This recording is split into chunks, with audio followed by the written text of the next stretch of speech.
अगर वो लड़की मजबूरी में जिस लड़की की ससुराल में नहीं सुनी जाती, अगर वो अपने मम्मी-पापा के पास, अपने भाई-बहनों के पास कॉल करती है, तो इसका मतलब वो डाइवोर्स की डिग्री लेने की तैयारी कर रही है।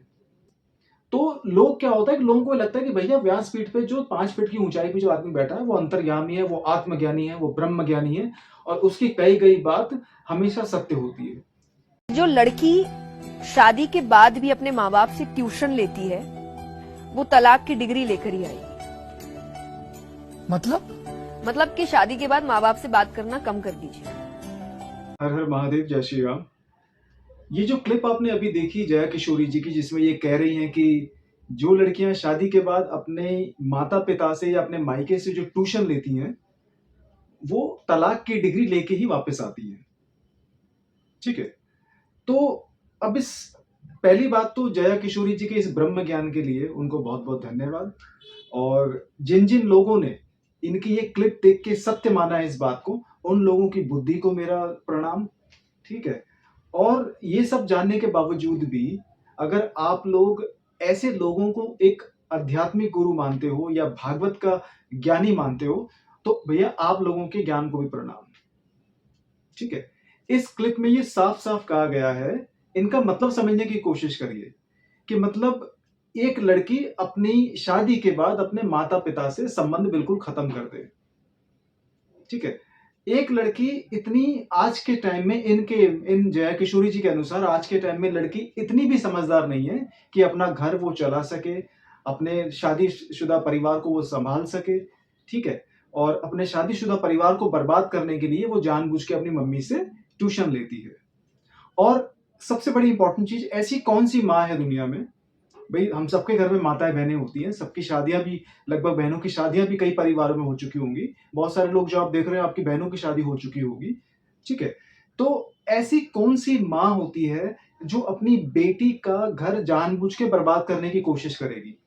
ऐसी कौन-सी माँ होती है? करोड़ों में, अरबों में शायद ही कोई ऐसी एक मतलब माँ होगी, ठीक है? हालाँकि उसके भी चांसेस बहुत कम हैं कि जो ये सोचती होगी कि शादी के बाद मेरी बेटी का घर मैं बर्बाद करूँगी और यही मेरी मंशा है, यही मेरा उद्देश्य है और यही मेरी मतलब यही इसी बात को सोचकर मैंने अपनी बेटी की शादी करी है। तो एक बेटी जो बेचारी अपने ससुराल में शायद परेशान हो, ठीक है? हो सकता है उसके ऊपर अत्याचार हो रहे हों, हो सकता है उसके पति उसकी सुनता ना हो, ठीक है? हो सकता है कि ससुराल में उसको वो रिस्पेक्ट ना मिलती हो। उसके बहुत सारे अलग-अलग कारण हो सकते हैं। लेकिन अगर वो लड़की मजबूरी में जिस लड़की की ससुराल में नहीं सुनी जाती, अगर वो अपने मम्मी-पापा के पास, अपने भाई-बहनों के पास कॉल करती है, तो इसका मतलब वो डाइवोर्स की डिग्री लेने की तैयारी कर रही है। ये जो स्टेटमेंट होती है ना, ऐसी जो कथावाचक बोलते हैं, इन्हें ये भी नहीं पता कि ये जो जनरल स्टेटमेंट होती है, ये सब जगह फिट नहीं बैठती। लेकिन ऐसी जनरल स्टेटमेंट से बहुत सारी लड़कियाँ और बहुत सारे परिवार मिसगाइड होते हैं, क्योंकि इन लोगों को ये बिल्कुल पूजनीय मानते हैं, ठीक है? लोगों को ये लगता है कि भई व्यासपीठ पे बैठने वाला हर एक व्यक्ति ब्रह्मज्ञानी है, व्यासपीठ पे बैठने वाला हर एक व्यक्ति आत्मज्ञानी है, व्यासपीठ पे बैठ के जो भागवत के जो पाठ पढ़ा रहा है, जो भागवत का ज्ञान बाँट रहा है, उस व्यक्ति को परमात्मा के साक्षात्कार हो चुके हैं, ऐसा लोग अक्सर मानते हैं। और वो जो लोगों की जो श्रद्धा है, जो उनकी आस्था है, वो भागवत के प्रति है। जो भागवत में भगवान कृष्ण अर्जुन को समझाया है, वो कुरुक्षेत्र के दौरान। तो लोग क्या होता है कि लोगों को लगता है कि भैया व्यासपीठ पे जो 5 फीट की ऊँचाई पे जो आदमी बैठा है, वो अंतर्यामी है, वो आत्मज्ञानी है, वो ब्रह्मज्ञानी है और उसकी कही गई बात हमेशा सत्य होती है। ये बहुत बड़ी गलतफ़हमी है। तो पहली चीज़, ऐसी कौन-सी माँ है बेचारी जो अपनी बेटी का घर बर्बाद करना चाहेगी? ठीक है? और वो किस तरह की बेवकूफ़ लड़कियाँ होती हैं, जो ये जानने के बावजूद भी कि मेरी मम्मी मेरा घर बर्बाद कर देगी, मैं उसको कॉल करूँगी। ठीक है? और ऐसी सोच की वजह से ही, ऐसी मानसिकता की वजह से ही डोमेस्टिक वायलेंस को बढ़ावा मिलता है। क्योंकि जो हमारी माताएँ-बहनें थोड़ी-सी जो जिनको ये चीज़ें समझ नहीं आती होंगी, वो इनकी बातों को सत्य मान के, ठीक है? अपनी बातों को सत्य मान के वो अपनी बहू-बेटियों पे इस बात का इल्ज़ाम भी लगाती होंगी। ठीक है? क्योंकि जया किशोरी जी को फ़ॉलो करने वालों के घर में बहू भी हैं, बहन भी है और बेटियाँ भी हैं। तो अगर कोई बहू अगर अपने ससुराल में ससुराल वालों के अनुसार नहीं चलती, चाहे ससुराल वाले दुनिया भर का अत्याचार करते हों, चाहे वो कुछ भी गलत सही करते हों, एक लड़की का कोई भी राइट नहीं बनता, एक लड़की को कोई हक नहीं बनता कि अपने पति को वो सही का रास्ता बताए, या अपनी सासू माँ अगर कुछ गलत करती है तो उनको वो सही बताए। मैं रीति-रिवाज़ों की बात नहीं कर रहा हूँ, एक एक आम तौर पे देखने वाले सही-गलत की बात कर रहा हूँ। तो अगर सासू माँ कुछ गलत करती है तो बहू का कोई हक नहीं बनता। अगर ससुर कुछ गलत कर रहा है तो बहू का कोई हक नहीं बनता। अगर पति या देवर कुछ गलत कर रहा है तो बहू का कोई मतलब उनको सही करने का हक नहीं बनता। ऐसा जया किशोरी जी की बातों से निकाला जा सकता है मतलब। तो अगर लड़की गलत करती है और अगर लड़की सही बताने करने की कुछ कोशिश करती है तो लड़की को ये सुनने को मिलेगा कि भाई तुम तो ये ट्यूशन, ये फिर जो तुम ज्ञान हमारे को दे रही हो, ये ज्ञान अपने घर तक रखो, हमें मत दो। ये ज्ञान तुम्हारे को तुम्हारी माँ ने सिखाया होगा। कम ऑन, मतलब ये क्या, किस तरह की बातें ये लोग बैठ देते हैं, मतलब सोशल मीडिया पे उठा के बोल देते हैं। एक जनरल सी स्टेटमेंट कि भाई एक लड़की जो अपनी माँ को कॉल करती है वो डाइवोर्स लेने की डिग्री वापस लेके आती है।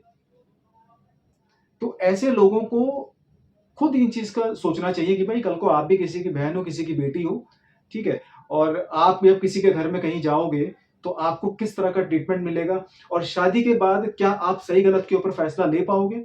अगर शादी के बाद भगवान न करे अगर आप दुखी होते हो अपने पति से या अपने क्या कहते हैं अपने ससुराल वालों से, तो क्या आपका हक नहीं बनता कि अपनी माँ के साथ कम से कम अपने दुख शेयर कर सकूं।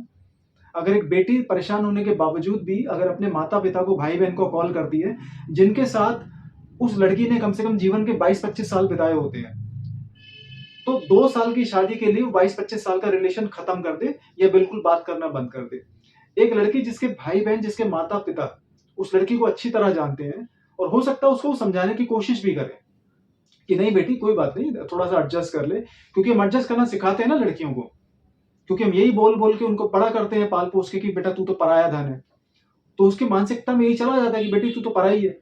अब पति चाहे अत्याचार करे, चाहे ससुराल वाले उसका कुछ भी गलत करें, चाहे डोमेस्टिक वायलेंस करें, चाहे उसको पेट्रोल डाल के जला दें, चाहे उसको फांसी पे लटका दें, चाहे उसको सिलेंडर के साथ उड़ा दें, क्या कहते हैं, लेकिन वो लड़की अपने माता पिता को बिल्कुल कुछ ना बताए। ये जया किशोरी वाली जो मानसिकता है वो ऐसे निकल के आती है। तो ऐसे लोगों को आप खुद ही समझने की कोशिश करें कि ऐसे लोग भैया कहाँ के ब्रह्म ज्ञानी होते हैं, कहाँ के अंतर्यामी होते हैं, ठीक है, और कहाँ के ये लोग आत्मज्ञानी होते हैं, और किस तरह का भागवत का पाठ ये लोग पढ़ाते हैं। भागवत भाई मैंने भी थोड़ी बहुत पढ़ी है, मैं ये नहीं कह रहा कि भागवत के सारे जो श्लोक है मुझे वो कंठस्थ हैं। मैं ये भी नहीं कहता कि मुझे संस्कृत का बहुत अच्छा ज्ञान है, लेकिन मुझे इतना इतना पता है कि भगवान कृष्ण ने अर्जुन को भागवत में क्या कहा है वो साफ साफ सुनाई देता है, और वो साफ साफ किसी भी व्यक्ति को समझ भी आता है। ठीक है, तो इस तरह की मानसिकता से बचें। ऐसी जो स्टेटमेंट्स होती हैं उनको सत्य ना माने। सत्य बहुत ही पर्टिकुलर भी होता है, बहुत ही जनरल भी होता है, लेकिन आप सही गलत का फैसला करने के लिए आप खुद जिम्मेदार है। आपके साथ किसी बहन बेटी के साथ गलत हो, इससे पहले वो आवाज उठाए, ठीक है। जितने भी लोग जिस पे वो लड़की भरोसा करती है उनको बताए कि उसके साथ ऐसा हो रहा है, और सही गलत का फैसला लेने में आपको खुद इसके अंदर कुछ ना कुछ करना पड़ेगा। ऐसी स्टेटमेंट्स को सुनने से कुछ नहीं होगा। हर हर महादेव, जय श्री राम।